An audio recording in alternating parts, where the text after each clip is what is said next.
Bismillahirrahmanirrahim.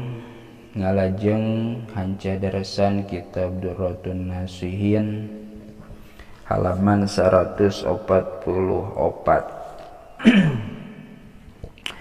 Kantun qauluhu yuqalu inna limalakil mauti arba'ata aujuhin. Bismillahirrahmanirrahim.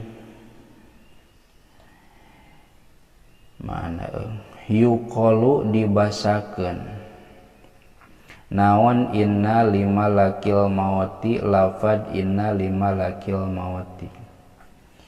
Inna limalakil mauti saestuna eta tetep pikeun malakal maut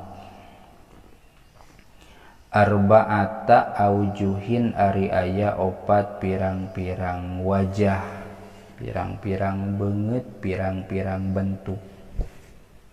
Arba'ata teh jadi isim inna nya nasab. Kumaha wae nu opat teh? Awaluha ari kahijina itu aujuh atawa arba'ah, aujuh anu deketnya. Eta ala roksihi dinetepan dina luhureun sirahna itu malakul maut.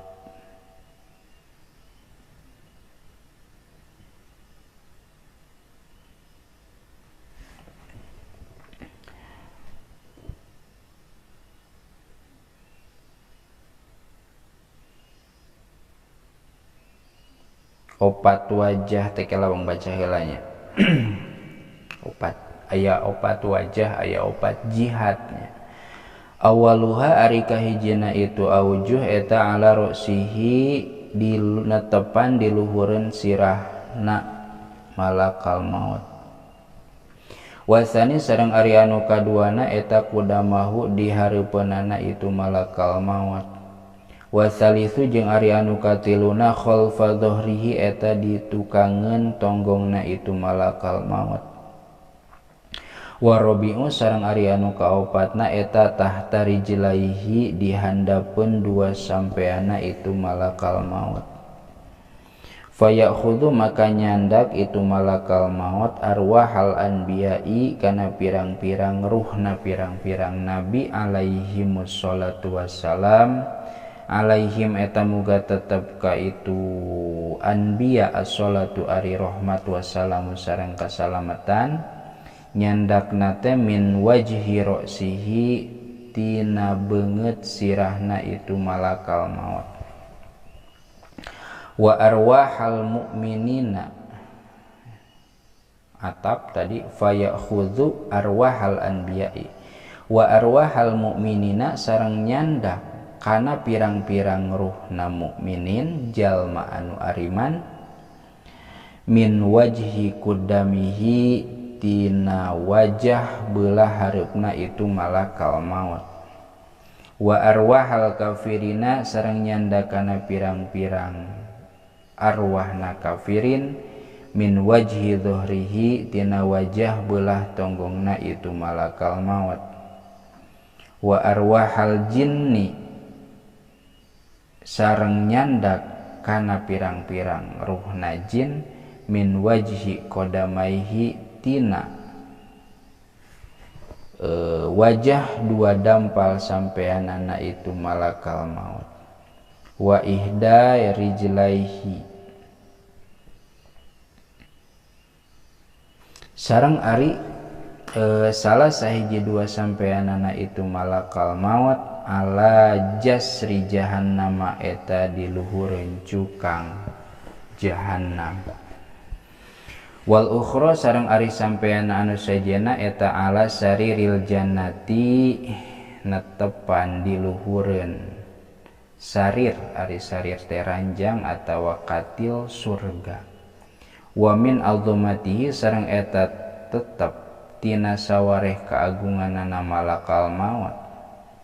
Annahu are saestuna kalakuan sareng tingkah lau subba lamun mah dibanyurkeun naon jami umail bihari sakabehna cai pirang-pirang lautan wal anhari jeung pirang-pirang wahangan atawa walungan ala rosihi kana luhureun sirahna itu malakal maut ma waqa'at tah mual ragrag naon qotratun hiji keceretan cai alal ardi kana luhureun bumi.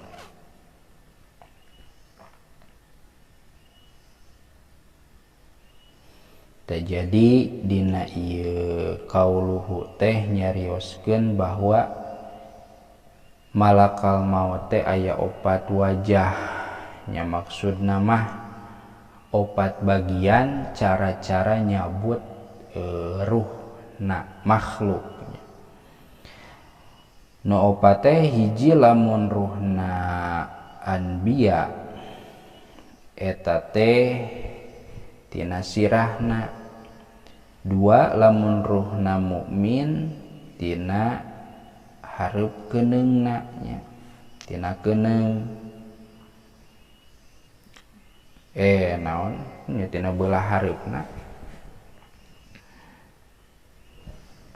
lain keneung atunya ai keneung maqaddamun ieu mah kuddamihi ti hareup nyebutna teh. Ngan lamun arwahna kafir di tukang nyebutna teh, mun arwahna jin eta mah min wajhi qadamaihi wa ihdari jilaihi ala jasri jahannama. Eta mah tina dampal sampeanana ti handap. Oge kumaha kan eta cenah ari malakal maut teh lamun teh mah dibayangkeun gedena nya. Hiji sukuna di jahanam ari nu sejena di surga. Kumaha kitu gambaranana malakal maut teh eta we law subajami umail bihari wal anhari ala rosihi ma waqa'at qotratun alal ardi. Lamun teh mah cai sakabeh laut jeung sakabeh walungan dihijikeun tuluy dipuragkeun kana sirahna malakal maut, maka eta cai teh moal aya nu ngecret turun ka bumi ka handap.